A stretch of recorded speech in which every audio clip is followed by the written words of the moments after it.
بسم اللہ الرحمن الرحیم۔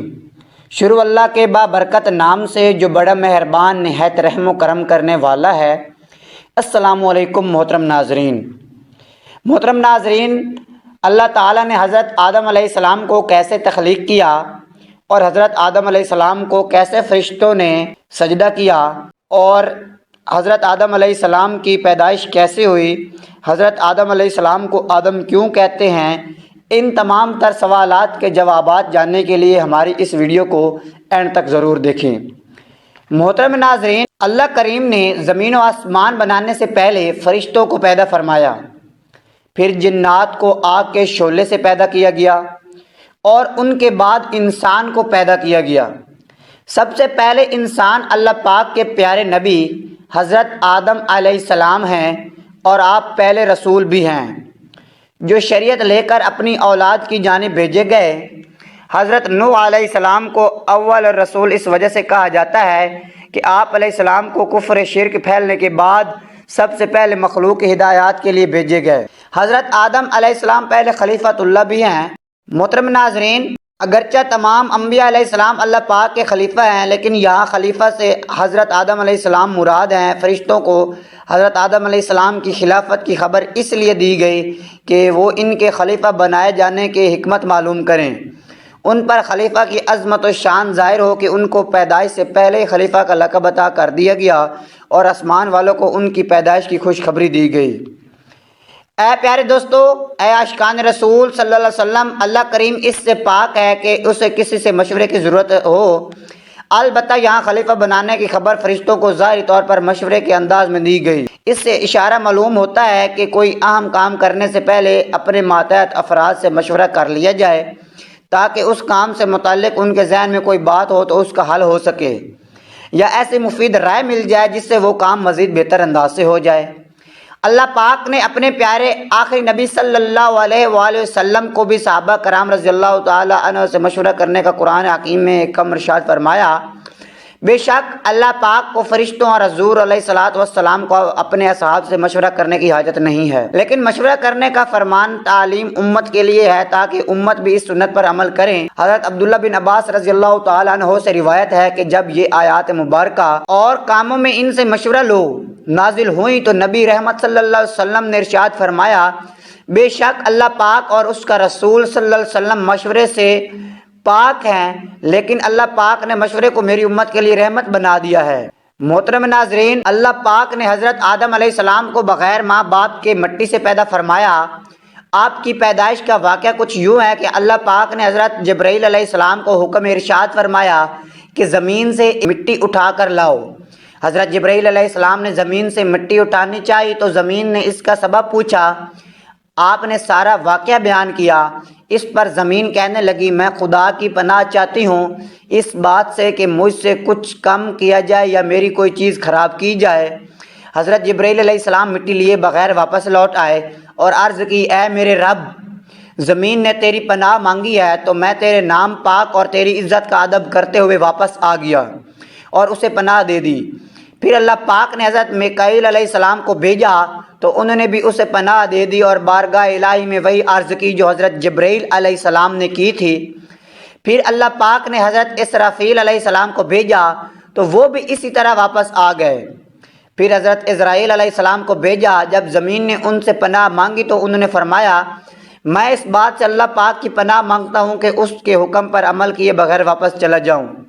چنانچہ انہوں نے زمین سے مٹی لے لی تو اللہ پاک نے روح قبض کرنے کا کام بھی انہی کے ذمہ لگایا کہ تم نے ہی اس مٹی کو زمین سے الگ کیا ہے، تم ہی اس کو ملانا، اور ان کا نام ملک الموت یعنی موت کا فرشتہ رکھا گیا ہے۔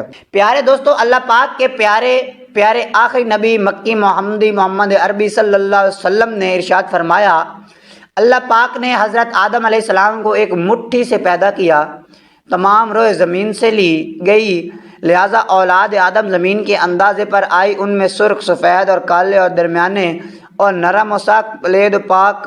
یعنی حضرات نے فرمایا کہ حضرت آدم علیہ السلام کی مٹی میں 60 قسم کے رنگ شامل تھے، وہ تمام آپ کی اولاد میں پائے جاتے ہیں۔ حضرت عبداللہ بن عباس رضی اللہ تعالی عنہ نے ارشاد فرمایا، بے شک اللہ پاک نے حضرت آدم علیہ السلام کو جمعہ کے دن عصر کے بعد پیدا فرمایا اور آپ کو یعنی ظاہر زمین کی ایک مٹی سے پیدا فرمایا، اس لیے آپ کو آدم کہتے ہیں۔ آپ کی اولاد کو آدمی یعنی آدم والا کہتے ہیں۔ پیارے پیارے اسلامی بھائیوں، حضرت آدم علیہ السلام چونکہ تمام انسانوں کے والد ہیں، اس لیے آپ کی ایک کنیت ابو البشر یعنی تمام انسانوں کے والد ہیں۔ آپ علیہ الصلاۃ والسلام کی ایک کنیت ابو محمد بھی ہے، اور جنت میں بھی یہ کنیت آپ کی ہوگی، جیسا کہ حدیث پاک میں ہے کہ جنت میں کسی کی کنیت نہیں ہوگی سوائے حضرت آدم علیہ السلام کے، اور آپ کی عزت و تعظیم کے لیے جنت بھی کنیت ابو محمد ہوگی۔ محترم ناظرین، ایک روایت میں ہے کہ جب اللہ پاک نے حضرت آدم علیہ السلام کو پیدا فرمانے کا ارادہ کیا تو زمین سے فرمایا، میں تو اس سے ایک مخلوق پیدا فرمانے لگا ہوں، تو جس نے میری فرما برداری کی اسے جنت میں داخل کروں گا، جس نے میری نافرمانی کی اسے جہنم میں ڈال دوں گا۔ زمین نے عرض کیا، اے میرے رب، کیا تو مجھ سے ایسی مخلوق کو پیدا فرمائے گا جو جہنم میں جائے گی؟ تو اللہ پاک نے ارشاد فرمایا، ہاں۔ اس پر زمین اس قدر روئی کے چشمے جاری ہو گئے اور یہ قیامت تک جاری رہیں گے۔ محترم ناظرین، اللہ پاک کی بارگاہ میں زمین نے عرض کی، یا اللہ، مجھ سے مٹی اٹھانے سے میری مٹی کم ہو گئی ہے۔ اللہ پاک نے ارشاد فرمایا، گھبراؤ مت، جب کوئی انسان تجھ میں واپس آئے گا تو پہلے سے زیادہ حسین و خوشبودار ہوگا۔ یہی وجہ ہے کہ مردے کو عطر و مشک سے خوشبودار کیا جاتا ہے۔ پیارے دوستو، اللہ پاک کے حکم سے جب زمین سے مٹی جمع کر لی گئی تو اللہ پاک نے حکم ارشاد فرمایا کہ اس کو وہاں رکھو جہاں آج خانہ کعبہ ہے۔ پھر فرشتوں کو حکم ہوا کہ اس مٹی کا مختلف پانیوں سے گارا بناؤ۔ پھر اس پر 40 دن بارش ہوئی، 39 دن غم کی اور 1 دن خوشی کی۔ اس لیے انسان کی زندگی میں خوشی کم اور غم زیادہ ہیں۔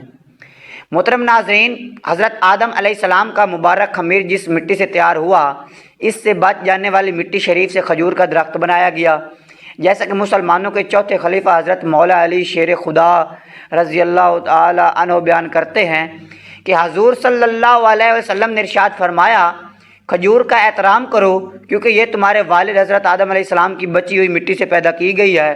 اور ایک روایت میں ہے کہ کھجور، انار اور انگور کو حضرت آدم علیہ السلام کی بچی ہوئی مٹی سے پیدا کیا گیا۔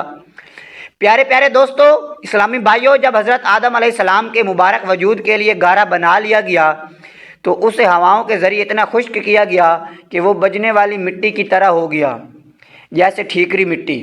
پھر اللہ پاک نے فرشتوں کو حکم ارشاد فرمایا کہ اس کو مکے اور طائف کے درمیان وادی نعمان میں عرفات کے پہاڑ کے نزدیک رکھ دو۔ اس کے بعد اللہ پاک نے اپنے دست قدرت سے حضرت آدم علیہ السلام کا وجود بنایا۔ فرشتوں نے پہلے کبھی ایسی خوبصورت شکل صورت نہیں دیکھی تھی، اس لیے وہ حضرت آدم علیہ السلام کا مبارک وجود دیکھ کر بڑے حیران ہوئے، ان کے ارد گرد تعجب سے دیکھتے رہے۔ حضرت انس رضی اللہ عنہ کی روایت میں ہے، حضور پر نور محمد مصطفیٰ صلی اللہ علیہ وآلہ وسلم نے ارشاد فرمایا، جب اللہ پاک نے جنت میں حضرت آدم علیہ السلام کی صورت بنائی تو جب تک اسی حالت میں رکھنا چاہا انہیں چھوڑے گا۔ ابلیس ان کے آس پاس گردش کرنے لگا، وہ دیکھتا تھا کہ یہ کیا چیز ہے۔ جب اس نے انہیں خالی پیٹ دیکھا تو سمجھ گیا کہ یہ ایسی مخلوق پیدا کی گئی ہے جو اپنے اوپر قابو نہ رکھے گی، یعنی یہ مخلوق شہوت اور غصے کے وقت اپنے نفس پر قابو نہ رکھے گی اور وسوسے سے آسانی سے دور نہ کر سکے گی۔ پیارے دوستو، ایک اور روایت میں ہے کہ حضرت آدم علیہ السلام کے مبارک وجود کو دیکھ کر ابلیس نے یہ بھی کہا، ہاں، اس کے سینے کی بائیں جانب ایک بند کو ٹھٹری میں یہ خبر نہیں کہ اس میں کیا ہے، شاید یہی وہ لطیفہ ربانی کی جگہ ہو جس کی وجہ سے یہ خلافت کا حقدار ہوا۔ ابلیس نے فرشتوں سے پوچھا، اگر اسے یعنی حضرت آدم علیہ السلام تم سے افضل بنایا گیا تو تم کیا کرو گے؟ انہوں نے کہا، ہم اللہ پاک کا حکم مانیں گے۔ بدبخت شیطان اپنے دل میں کہنے لگا، اگر اسے مجھ سے افضل بنایا گیا تو میں اس کے تابع نہیں رہوں گا۔ محترم ناظرین، آج کی ہماری ویڈیو یہاں تک، انشاءاللہ اس کے آگے ہم نیکسٹ پارٹ میں آپ کو سارا واقعہ سنائیں گے، اور امید کرتا ہوں آپ کو یہ ہماری ویڈیو پسند آئی ہوگی۔ اگر آپ کو یہ ہماری ویڈیو پسند آئی ہے تو نیکسٹ پارٹ کے لیے ریڈی رہے۔